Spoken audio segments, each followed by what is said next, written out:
हरे कृष्णा, राधे राधे। स्वागत है आप सभी का गोविंद भजन चैनल पर। आज के इस वीडियो में हम सुनेंगे बृहस्पतिवार की व्रत कथा। तो चलिए कथा शुरू करते हैं। प्राचीन समय की बात है, एक नगर में बड़ा व्यापारी रहता था। वह जहाजों में माल लदवा कर दूसरे देशों में भेजा करता था। वह जिस प्रकार अधिक धन कमाता था, उसी प्रकार दिल खोलकर दान भी करता था। परंतु उसकी पत्नी अत्यंत कंजूस थी। वह किसी को एक दमड़ी भी देने नहीं देती थी। एक बार सेठ जब दूसरे देश में व्यापार करने गया तो पीछे से बृहस्पति देव ने साधु वेश में उसकी पत्नी से भिक्षा मांगी। व्यापारी की पत्नी बृहस्पति देव से बोली, हे साधु महाराज, मैं इस दान पुण्य से तंग आ गई हूँ। आप कोई ऐसा उपाय बताए जिससे मेरा सारा धन नष्ट हो जाए और मैं आराम से रह सकूं। मैं ये धन दान धर्म में लुटता हुआ नहीं देख सकती। बृहस्पति देव ने कहा, देवी तुम बड़ी विचित्र हो। संतान और धन से क्या कोई दुखी होता है? अगर अधिक धन है तो इसे शुभ कार्यों में लगाओ। कुंवारी कन्याओं का विवाह करवाओ, विद्यालय और बाग बगीचों का निर्माण करवाओ। ऐसे पुण्य कार्य करने से तुम्हारा लोक और परलोक सार्थक हो जाएगा। परंतु साधु के इन बातों से व्यापारी की पत्नी को खुशी नहीं हुई। उसने कहा, मुझे ऐसी धन की आवश्यकता नहीं है जिसे मैं दान में दूं। तब बृहस्पति देव बोले, यदि तुम्हारी यही इच्छा है तो तुम एक उपाय करना।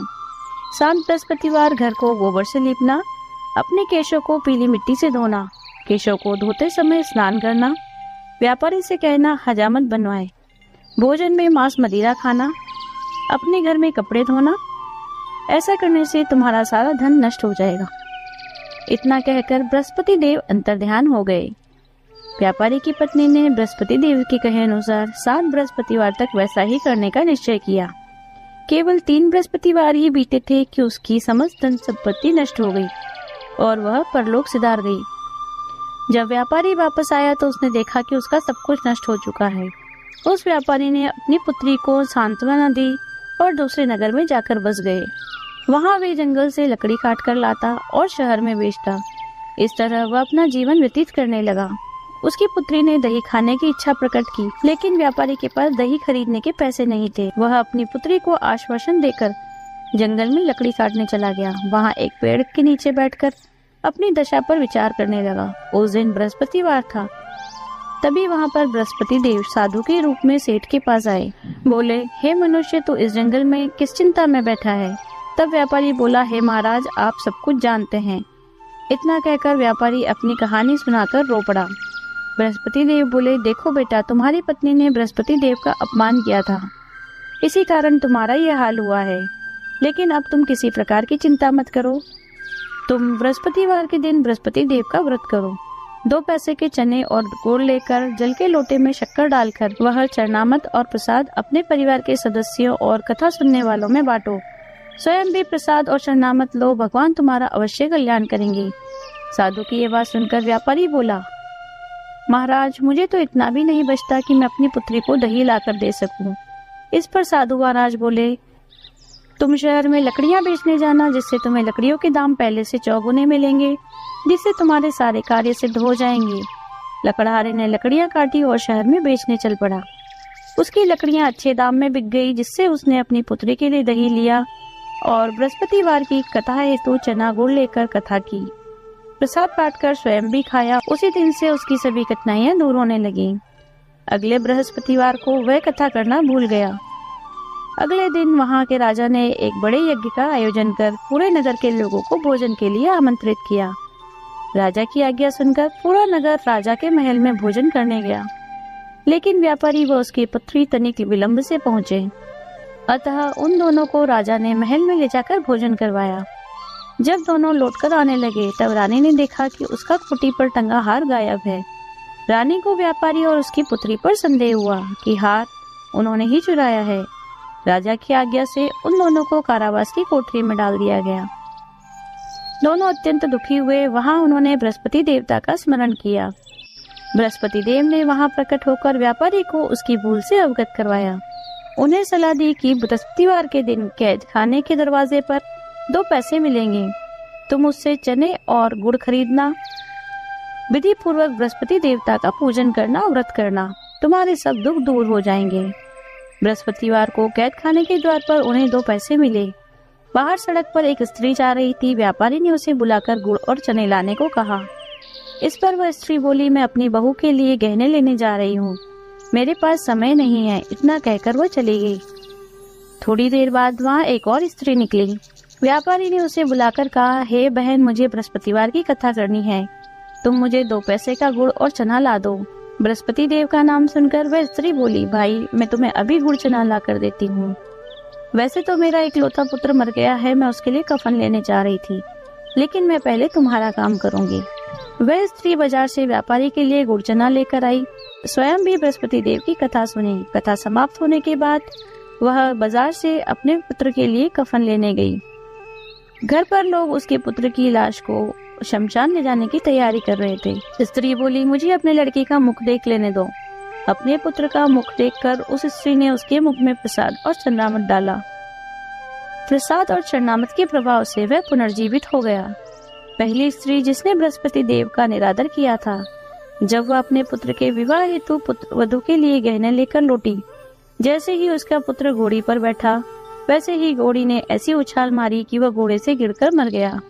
यह देखकर स्त्री रो रो कर बृहस्पति देव से क्षमा याचना करने लगी।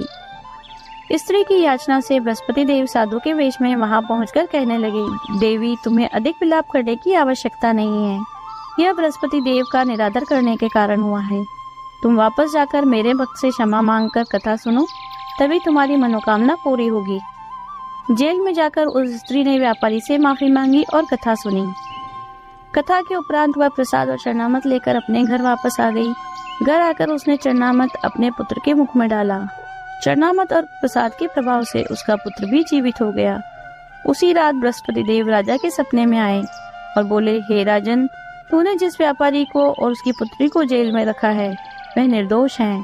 तुम्हारी रानी का हार वहीं खूंटी पर टंगा है। सुबह हुई तो राजा रानी ने हार खूंटी पर लटका देखा। राजा ने उस व्यापारी और उसकी पुत्री को कैद से मुक्त कर दिया, उन्हें बहुत सा धन देकर विदा किया।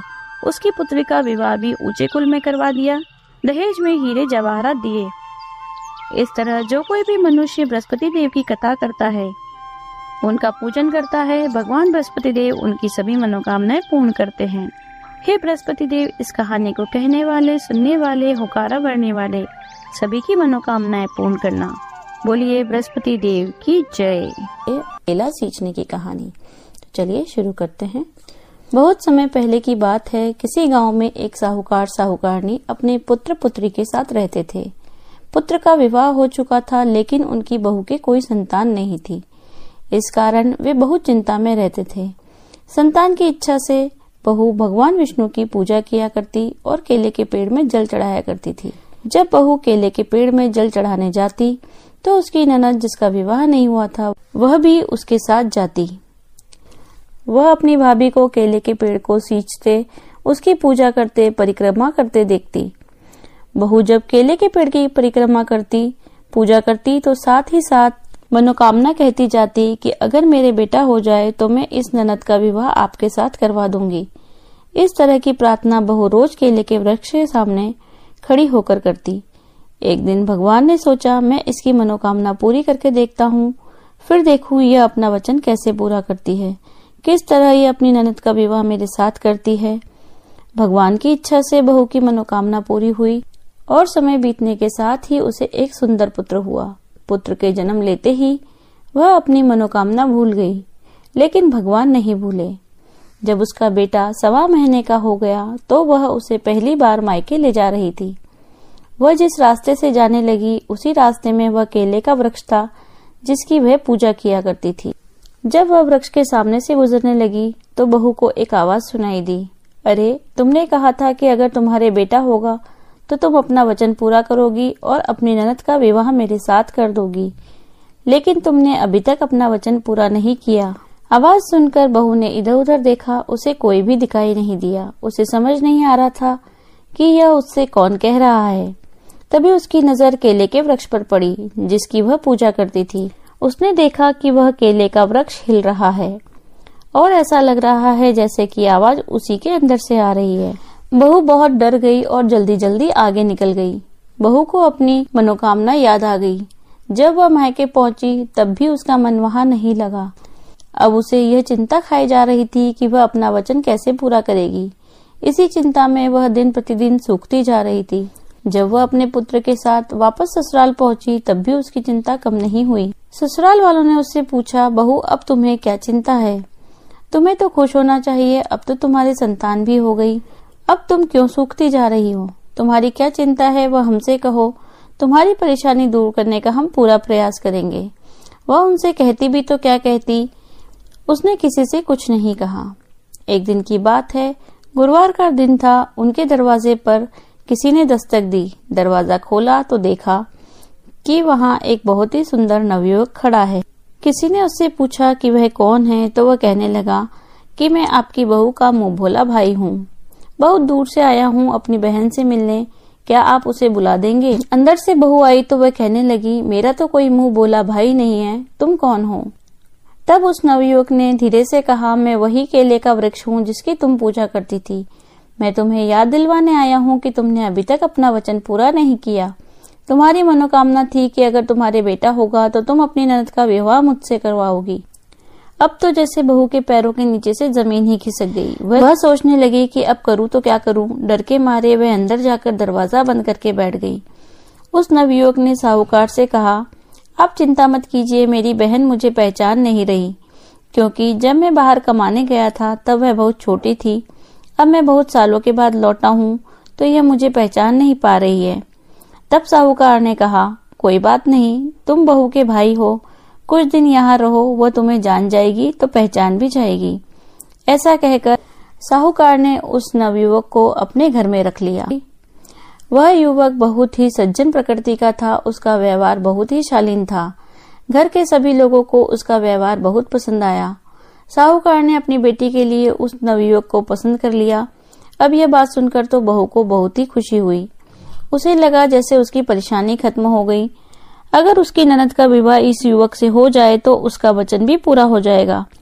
अब उस नवयुवक और उसकी ननद का विवाह भी हो गया। वह अपनी पत्नी को वहां से विदा कराकर ले गया।